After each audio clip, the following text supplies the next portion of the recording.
ஓம் ஸ்ரீ ராகவேந்திராய நமக.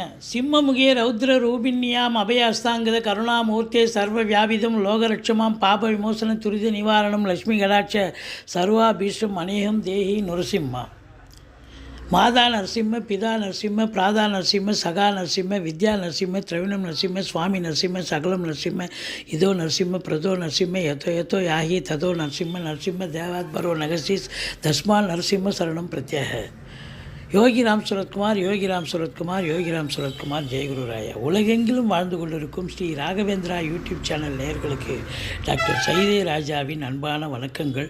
நாம் இப்பொழுது வார ராசி பலன்கள் வாக்கிய பஞ்சாங்க அடிப்படையில் செப்டம்பர் 2ஆம் தேதி முதல் செப்டம்பர் 8ஆம் தேதி வரைக்கும் உள்ளடக்கிய நாட்களுக்கு கிரகங்கள் எப்பேற்பட்ட பலனை வழங்கப் போகிறது என்பதை பார்க்க போகிறோம். இந்த ஆவணி, அதாவது 2/9/2024 சர்வ அமாவாசை திதி வருகிறது. இதுவரைக்கும் எங்கள் சேனலை பார்த்து கொண்டிருக்கும் அன்பர்கள், சப்ஸ்கிரைப் செய்யாதவர்கள் சப்ஸ்கிரைப் செய்து கொள்ளும்படி கேட்டுக்கொள்கிறோம். ரைட் சைடில் சப்ஸ்கிரைப் இருக்கும், பெல் பட்டன் இருக்கும். ரெண்டுத்தையும் ப்ரெஸ் பண்ணிங்கன்னா அடுத்த நொடியே எங்களுடைய வீடியோ உங்களை நோக்கி வர துவங்கிவிடும். வாங்க ராசிக்குள் செல்லலாம். விருச்சிக ராசி காலபுருஷனுக்கு 8வது ராசி. செவ்வாய் பகவான் ஆட்சி பெறும் வீடு. விசாகம் 4ஆம் பாதம், அனுசம் கேட்டை நட்சத்திரம் உள்ளடக்கியது. இந்த விருச்சிக ராசிக்கு இந்த வார கிரகங்கள் சுமாரான பலனை தருமா, இல்லை சூப்பரான பலன்களை வாரி வழங்குமா? கிரகங்களுடைய நிலையை பார்க்கும்பொழுது 7ஆம் இடத்துல குரு இருக்கிறதே ஒரு பெரிய விசேஷம். ராசிநாதன் 8க்கு போய் மறைஞ்சிட்டார். இருந்தாலும் அவர் உங்களுக்கு 2ஆம் இடத்தை பார்க்குறார். 8ஆம் பார்வையாக முயற்சி ஸ்தானத்தையும் பார்க்குறார். சிறப்பு அப்படின்னு சொல்லணும். 4ஆம் பார்வையாக 11ஆம் வீட்டை பார்க்குறதும் சிறப்பு.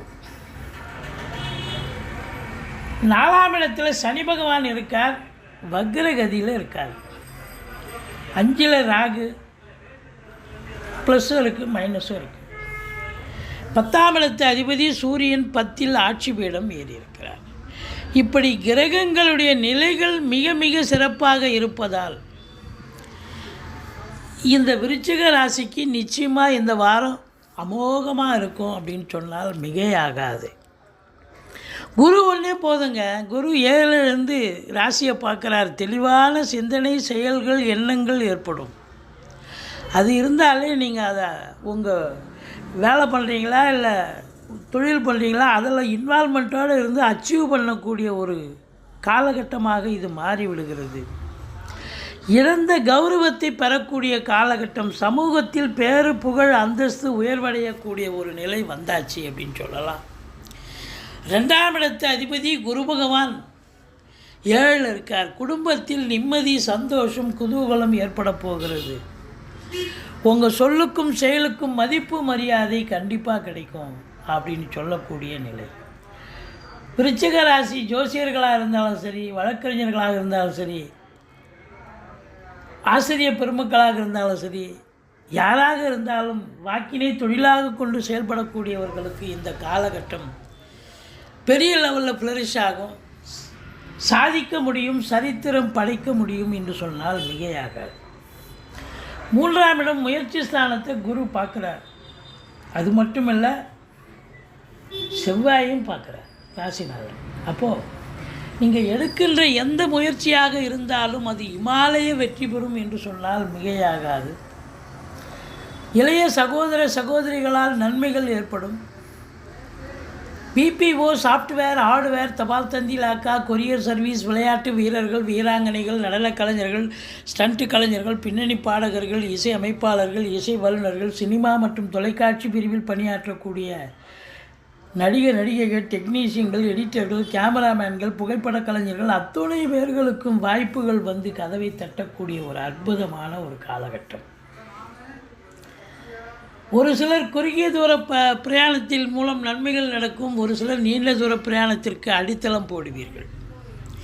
4ஆம் இடத்தில் சனி பகவான் அர்த்தாஷ்டம சனி நடந்து கொண்டிருக்கிறது. அதனால் நீங்கள் சனி பகவானை பிரீத்தி பண்ணிக்கொள்ளுங்கள். சங்கடம் தீர்க்கும் சனி பகவானே மங்களம் பொங்க மனம் வைத்தருள்வார் சத்திரவின்றி சனீஸ்வர தேவே இச்சகம் வாழ்க இன்னருள் தாத்தா. இந்த சுலோகத்தை சொல்லுங்கள். எள்ளெண்ணெய் தீபம் விட்டு வாருங்கள். சனீஸ்வர பகவானுக்கு தனி சந்நிதி இருக்கும் கோயிலாக தேர்ந்தெடுத்து தலைக்கு அதாவது பிரச்சனைகள் வந்தால் தலைக்கு வர்றது தலைப்பாயோட போகும் அப்படின்னு சொல்லலாம். ஆனாலும் பிரச்சனையே வராதுங்கிற ஒரு நிலையும் இருக்குது. ஏன்னா சனி பகவான் வக்ரகதியில் இருக்கார். இந்த சனி பகவான் வக்ரகதியில் இருக்கார் அப்படின்னு சொன்னாலே இந்த நெகட்டிவ் தவறான விஷயங்கள் உங்களுக்கு சாதகமாக மாறும் அப்படின்னு சொல்லலாம். வண்டி வாகனங்கள் செலவு வைக்கும் அப்படின்னு சொல்லக்கூடிய நிலை. வண்டி வாகனங்கள் செலவு வைக்கும். தாய்க்கு தேக ஆரோக்கியத்தில் அக்கறை தேவை அப்படின்னு சொல்லணும். மற்றபடி 5ஆம் இடத்துல ராகு பகவான் இருக்கிறார். 5ஆம் இடம் என்பது பூர்வ புண்ணிய ஸ்தானம். பிள்ளைகளுக்கும் உங்களுக்கும் கருத்து வேறுபாடு வரும் அப்படின்னு சொல்லக்கூடிய நிலை. கண்டிப்பாக 5ல் ராகு இருக்குன்னு சொன்னால் பூர்வீகத்தில் ஏதாவது ஒரு பிரச்சனைகள் வரும். யாராவது ஏதோ உங்கள் இடத்துக்கு ஆட்டை போடுறதுக்கு நினைப்பாங்க. குருவர்களும் திருவர்களும், அதாவது நீங்கள் குலதெய்வ வழிபாடு பண்ணுங்கள், தலைக்கு வர்றது தலைப்பாயோட போகும். மற்றபடி 6ஆம் இடத்தை சனி பார்க்கிறார். 6ஆம் இடம் எதிரிகள் ஸ்தானம். ஏற்கனவே 6ஆம் இடம்ங்கிறது சரியில்லாத இடம். அங்கே போய் சனி பார்க்க, குரு பார்த்தா பரவாயில்ல, சனி பார்க்குறாருன்னு சொன்னால் அப்போ எதிரிகளால் தொல்லைகள் ஏற்படும். கடன் சுமை இருப்பவர்களுக்கு விழி பிதுங்க வைத்துவிடும். மற்றபடி உங்களுக்கு பார்த்தீங்கன்னு சொன்னால் 6ஆம் இடம் அதாவது ருணரோக சத்துருஸ்தானம். உங்களுக்கு உடம்பு முடியாமல் போய் மருத்துவமனைக்கு செல்ல நேரிடும் அப்படின்னு சொல்லலாம். மற்றபடி 7ல் ராகு இருக்கிறது. திருமண வயதில் இருக்கும் ஆண் பெண் இருபாலருக்கும் திருமணம் கைகூடி வரும். கணவன் மனைவி ஒற்றுமை, சந்தோஷம், குதூகலம் ஏற்படும். நண்பர்களால் ஆதாயம், கூட்டுத்தொழில் செய்பவர்களுக்கு கூட்டாளிகளால் நன்மைகள் ஏற்படும். மற்றபடி சமூகத்தில் பேரு புகழ் அந்தஸ்து உயரும். 7ஆம் இடத்து அதாவது 6ஆம் இடத்து அதிபதி 8க்கு போயிட்டார். அப்போ 6ஆம் இடத்து அதிபதி 8க்கு போனதால் என்ன அப்படின்னா, சில நேரங்களில் கடன், அதாவது தீர்க்கக்கூடிய கடன் தீர்க்க முடியாத கடனாக மாற வாய்ப்புகள் இருக்குது. தீர்க்கக்கூடிய நோய் என்பது தீரா நோயாக மாறக்கூடிய நிலையும் இருக்குது. குலதெய்வ வழிபாடு பண்ணுங்கள். மற்றபடி குறை ஒன்றும் இல்லை அப்படின்னு சொல்லணும். இந்த 10ஆம் இடத்தில் அதிபதி சூரியன் நல்ல நிலையில் ஆட்சி பீடத்தில் இருக்கிறது மிக மிக சிறப்பு. தொழிலில் உத்தியோகத்தில் உங்களுக்கு ஒரு மாறுதல்கள் வரும். ஒரு திருப்பு முனைகள் ஏற்படும். அது தொழிலாக இருந்தாலும் சரி, உத்தியோகமாக இருந்தாலும் சரி, டோட்டலாக சேஞ்ச் ஆகும். நல்லது நடக்கக்கூடிய ஒரு அமைப்பு இருக்குது.